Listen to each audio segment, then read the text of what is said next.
It's going to go out the other way.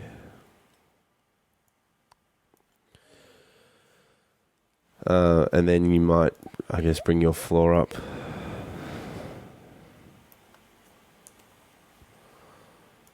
Jump to perspective.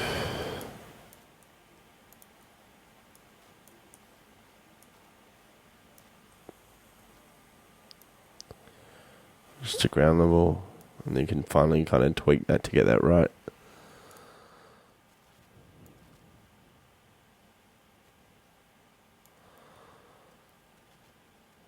It's tricky.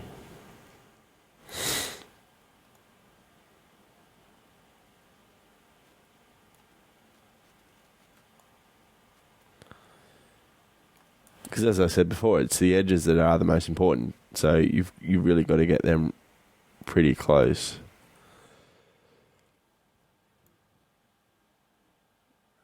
And then your projections will work. At least in those edges. You know, up here, less important than down here. So, you know, whatever kind of works, really. So anyway, you know, you may have that. Yeah, let's go select the edge. Extrude that up. Okay. Good time to show you this. This is one of the amazingly best parts of this toolkit, as far as I'm concerned, is this pan zoom heads up display. When you're working in camera mode like this, you don't have the ability. I guess I'm used to Modo, where I work in a perspective mode and I can have my image plane in perspective. But in Maya, it's not so simple. So I find myself jumping between perspective and not. But anyway, with this, I can actually zoom in on my camera and move around, etc., to do whatever I need to do, like that, and then reset it back to the camera. It's fantastic. I mean, I use it all the time. So, yeah, very, very cool.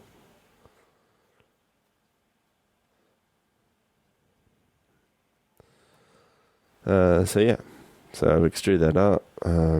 Yeah, let's say pick that edge, extrude that out.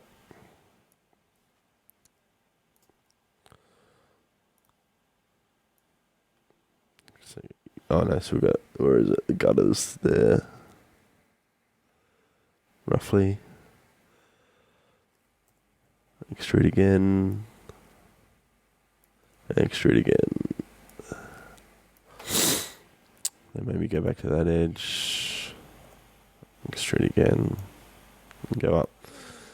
So this is a good point to talk about details here. Now, you know, based on the camera move that I did, I didn't need to, although I did at first, model all the details, but you know, you kind of get to know what you need to do and what you don't, but you don't need the doors and windows. Like, you just don't see it. You know? Wrong button. Yeah, you see the important things like the gutter and the pole and stuff, but, you know, okay, yeah, you could, you know, see some vague parallax shifts in the window sills, but yeah, it's really not that important. Yeah, you get away with it because you're looking at the other details. So, yeah, especially the little thin edges like that. You never bother trying to do that.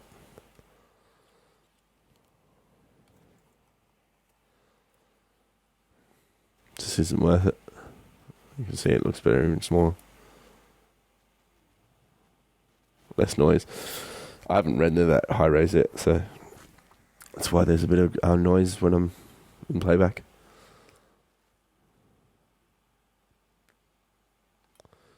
Anyway, so you go back to here. Yeah, say you've got your basic shell. Okay, so for argument's sake, we'll just add a surface shader and the current map as it is. Or perspective. So you change proj to perspective. I mean, this is the manual way of doing it. Proj perspective, link to our camera, which we should have named as proj camera. Fit the camera gate. That's all fine. And then file is image.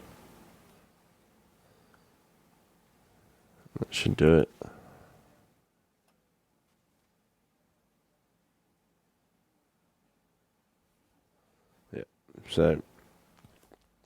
Yeah. So essentially that's our remapped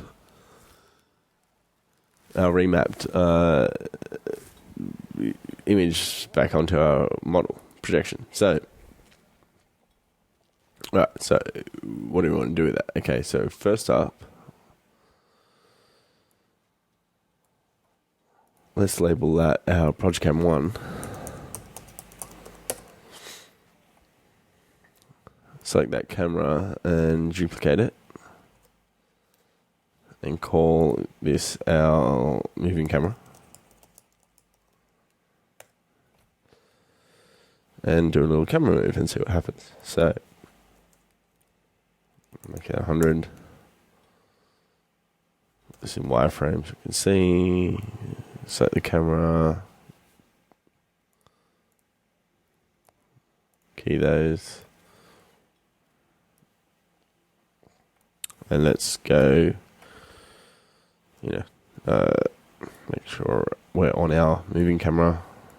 Select camera and just do kind of a, a simple track. Here's the render of that first test.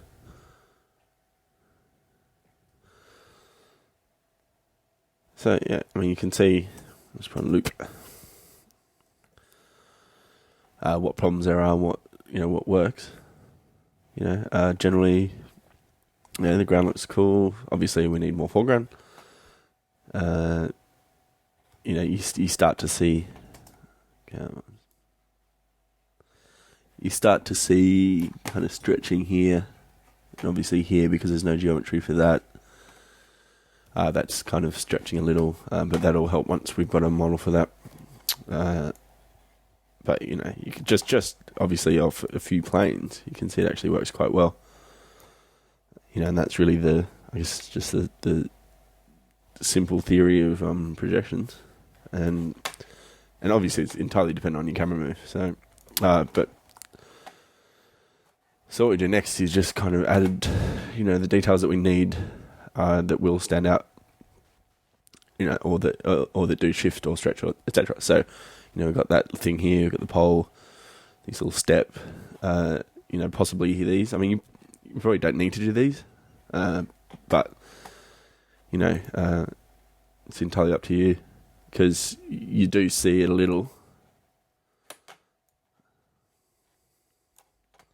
And obviously if the windows were deeper, it'd be a much bigger deal. But you can see... Yeah, it's not too bad.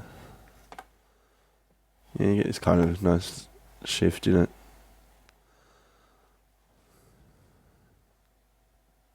But yeah, I mean, look, if you deeper than that, you definitely do. I think you kind of get away with it not doing here. Definitely these two need. I mean, they're not going to move that much.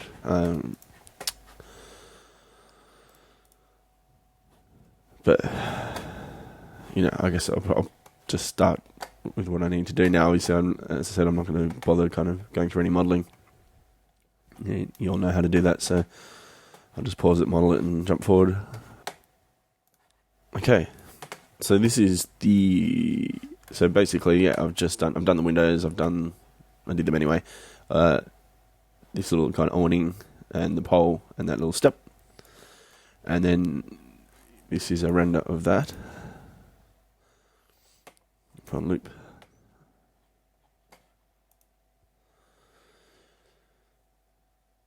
So you can see straight away what happens. Obviously the texture is being projected onto the wall, and where this moves, it's obviously revealing what was still there behind. So, same for the pole. So that's what you need to do with the patch cam. Now this is where, the plugin, the Matte Painting Toolkit plugin is great because although I'm using Maya Software Render for these, the Maya Software Render is much faster when using projections, but you can't use the GS occlusion function, so you need to use Mental Ray for that because it ray traces, I believe, from a light. So unfortunately, Mental Ray is a bit slower for rendering the projections, but it's just the way it is. Now, so to manage this, basically what you need to do is from your Proj Cam, so your initial camera, Proj Cam 1, you hit this little shelf icon here with the plus LGT. Okay, so what that does is attaches a spotlight to the